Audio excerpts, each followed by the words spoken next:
Hello and welcome to another exciting section of notes. We're now starting chapter 14, and what we're going to talk about now is we're going to talk about functions, but we're going to talk about functions as more than just having one independent variable. So now we're going to talk about functions that have two independent variables or three independent variables.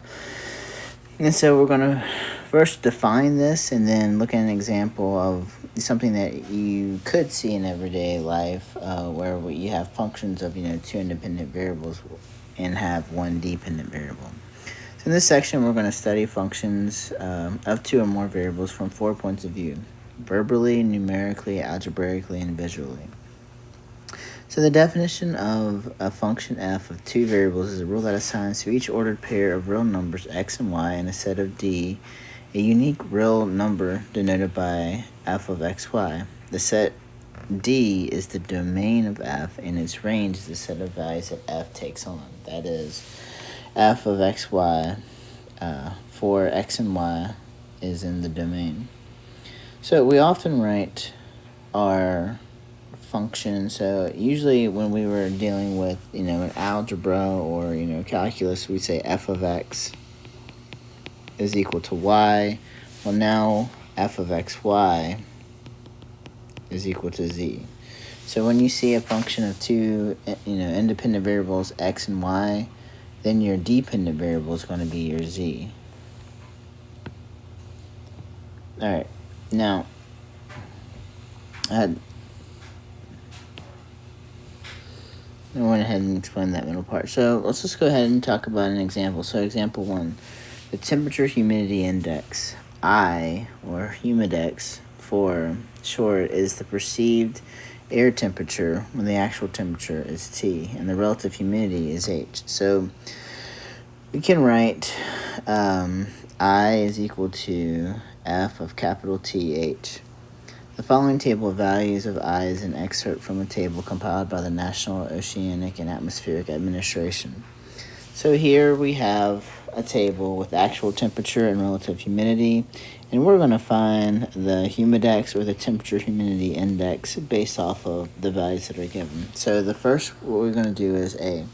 So here we have two independent variables, actual temperature and relative humidity, and it's going to give us our dependent variable, which is going to be temperature humidity index. So for our first part, A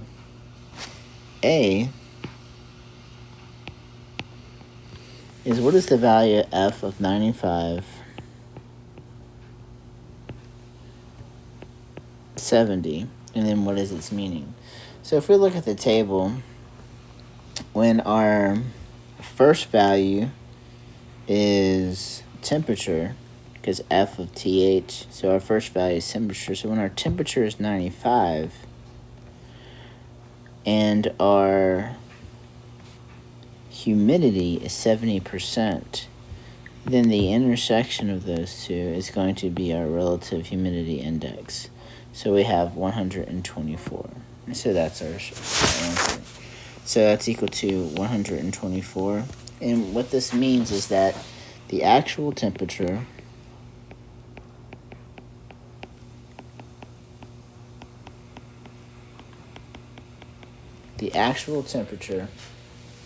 is 95 degrees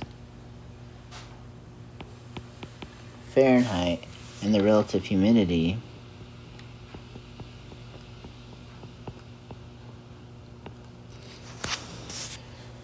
is 70%. So the perceived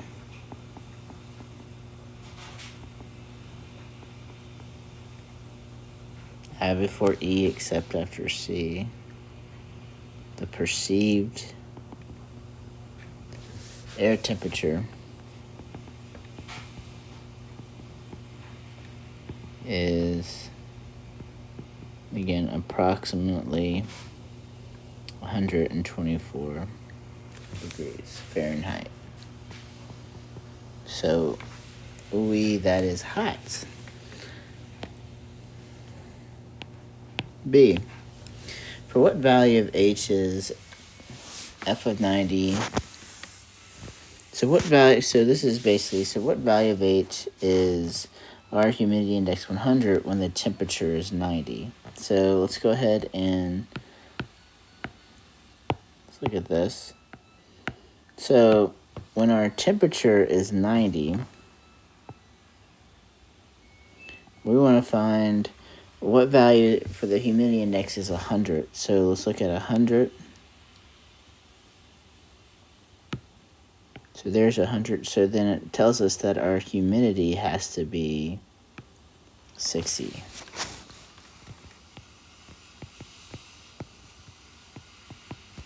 See, for what value of our temperature is our function when our humidex is 88? So now what we're going to do is we're going to take when our humidity is 50, so we're going to take that column there, and we're going to find out when the humidex is 88. So when the humidex is 88, we have 88, and that's going to correspond to 85. So the temperature is going to be 85. All right, now let's do our last example, D. And hopefully you're going to find out, this is not complicated. I'm just introducing you to, looking at a function with two independent variables. So what are the meanings of the functions if we have an humidex of f of 80 H and a humidex of f of 100 H? So we're going to compare the behavior of these, and then we want to compare the behavior of these two functions. So when we're looking at the humidex of I is equal to f of 80 H, what this means is that our temperature is fixed at 80 degrees Fahrenheit, and H is allowed to vary. So H again is allowed to change.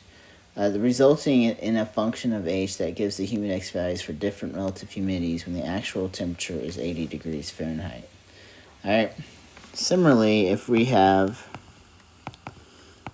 f of 100 H, this tells us that,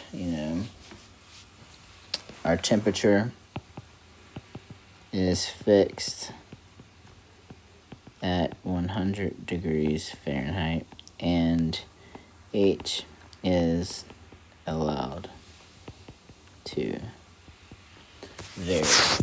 All right, so those are the two different types of functions that we have. And so if we look at this, we can see that looking at the rows of the tables corresponding to T, our temperature at 80 degrees, and then our temperature at 100 degrees, we see that for our row at 80 degrees increases at a relatively constant rate, approximately 1 degree Fahrenheit per 10% relative humidity.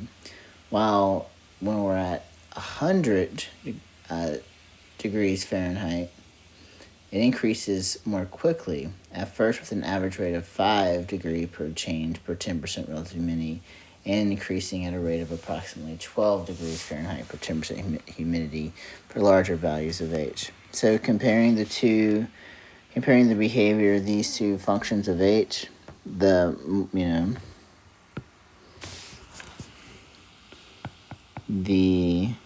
hotter the temperature, the steeper the increase in relative humidity. That's what I'm using for I. So I is relative humidity for 10% increases, and sorry about that, 10% increases in